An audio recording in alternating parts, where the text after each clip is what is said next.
প্রত্যেক মানুষের জীবনেই ব্যক্তিগত কিছু দুঃখ থাকে, যা আজীবন ব্যক্তিগতই থেকে যায়। খারাপ সময়গুলো একাই পার করতে হয়। অনেক অনেক বেশি কষ্ট হলেও হাসি মুখে মেনে নিতেই হয়। মনের মধ্যে যতই দুঃখ কষ্ট থাকুক না কেন, বাঁচতে হলে হাসতে হবে। গত শুক্রবার দিন আমি, আমার মেজো বোন আর সঙ্গে ছিল আমার মেজো বোনের বর, তিনজনে মিলে গিয়েছিলাম ধুলদি মাখন সাদের বাড়িতে কীর্তন শুনতে। আমার ওই দিন সকাল থেকেই খুব মন চাইতেছিল এখানে কীর্তন শুনতে যাব, কিন্তু কোনো একটা কারণে ভাবছিলাম যে যাওয়াটা হবেই না। অবশেষে ঈশ্বরের কৃপায় আমি আসতে পারলাম। আর এই যে কীর্তনের আসরে বসে আছে আমার পিসিমা, আমার পিসিমার কিন্তু এই গ্রামেই শ্বশুর বাড়ি। তো আমার পিসিমা এই কীর্তনের আসরে বসে পথের দিক তাকাইছিল কখন আমরা যাব। সে জানতো তার ভাস্তির আজকে আসতে পারে শুক্রবার। তো আমাদেরকে দেখে দূর থেকে ইশারা দিয়ে বলতেছিল, আমি এখানে বসা, তোমরা এখানে আসো। কি যে খুশি হয়ে গেছে।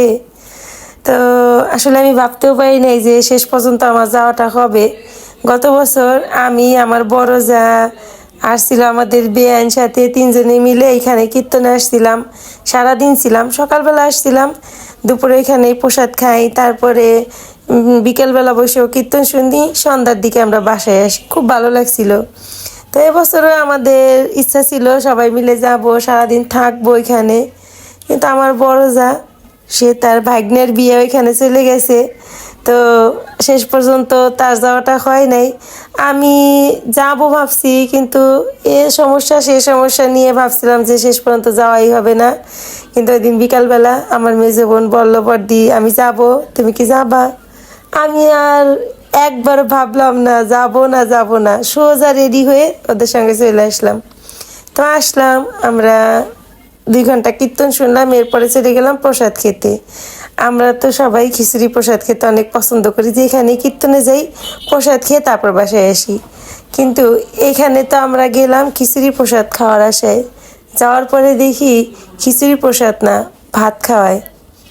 ভাত আছে, সাথে সবজি ডাল। আগের বার আসছিলাম দুপুরবেলায়, তো দুপুরবেলায়ও তখন ছিল ভাত। তো আমি ভাবছি এবার তো রাতে আসছি, রাতে বুঝি খিচুড়ি প্রসাদ। তো না, যেয়ে দেখি যে ভাত ডাল সবজি।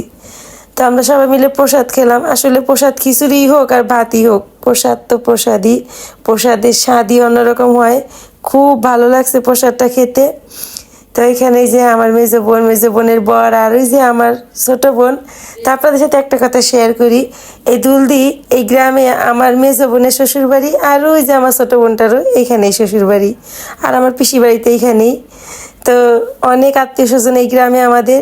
আর এই তো আমার মেজো বোনের শ্বশুর বাড়ির সবাই এইখানে, ভাগ্নে ভাগ্নে বউ সবাই একসাথে। তো সবাই মিলে একসঙ্গে প্রসাদ খেয়ে এখান থেকে আমরা চলে গেলাম একটু মেলায় ঘুরতে। মেলায় একটু না ঘুরলে কিন্তু ভালো লাগে না। আমার মেজো বোনের বর বলছিল মেলায় যাইতে হবে না, চলেন তো চলে যাই। কিন্তু মেলায় গিয়ে কিছু কিনি বা না কিনি, তারপরও কীর্তনে আসছি, মেলা হইতেছে এইখানে, একটু ঘুরে না দেখলে কি ভালো লাগে? আপনারাই বলেন তো। তারপর আমার মেজো বোনকে বললাম, তোমার বরকে বুঝাও, আমরা একটু মেলায় ঘুরবো। তারপর আমার মেজো বোনের বর তো দাঁড়াইছিল, আর আমরা সবাই মিলে চলে গেলাম মেলার ভিতরে। ঘুরে ঘুরে মেলাটা দেখলাম। আমি কিন্তু তেমন কিছুই কিনি নাই। আমার ছোট বোন সে যেন টুকিটাকি কি কি কিনলো। তো মেলায় গেলে আসলে অনেক কিছু কিনতে মন চায়, বিশেষ করে যে ঠাকুরের জিনিসগুলো দেখলে খুব কিনতে মন চায়। তো আমি কিছুই কিনি নাই, মেলাটা ঘুরলাম। এই যে ছিল আমার ছোট বোন, তার আবার নতুন বিয়ে হয়েছে, তো তার নতুন সংসার, সে যা দেখে তাই কিনতে মন চায়। কি কি যেন সে কিনলো, এই যে তার কেনাকাটা চলতেছে এখানে। তো সে তো কিনলো, আমাকে বলছিল কি যেন একটা নিতে, আমি নিই নাই। তো যাই হোক, মেলা ঘোরা প্রায় শেষ। একদিকে সে কেনাকাটা করে, একদিকে আমি আমার কাজ করি। তো আমার মেজো বোন তার শ্বশুরবাড়ির সবাইকে নিয়ে আলাদা হয়ে মেলার ওই পাশটা ঘুরতেছিল, আর এইদিকে আমি আর আমার ছোট বোন। তারপর মেলা ঘুরে এসে সবাই এক জায়গায় হয়ে গেলাম। এখানে আসার পরে ভাগ্নে আর হচ্ছে শালিকা আইসক্রিম হাতে দিল। তো এই আইসক্রিমটা আমরা সবাই খেতে অনেক বেশি পছন্দ করি, আমরা সব বোনেরাই। তো আইসক্রিম খেতে খেতে মেলা থেকে বের হয়ে আসলাম। ওইদিকে তো আমার মেজো বোনের বর বারবার ফোন দিয়ে যাচ্ছিল, এত দেরি কেন করতেছি আমরা মেলার ভিতরে।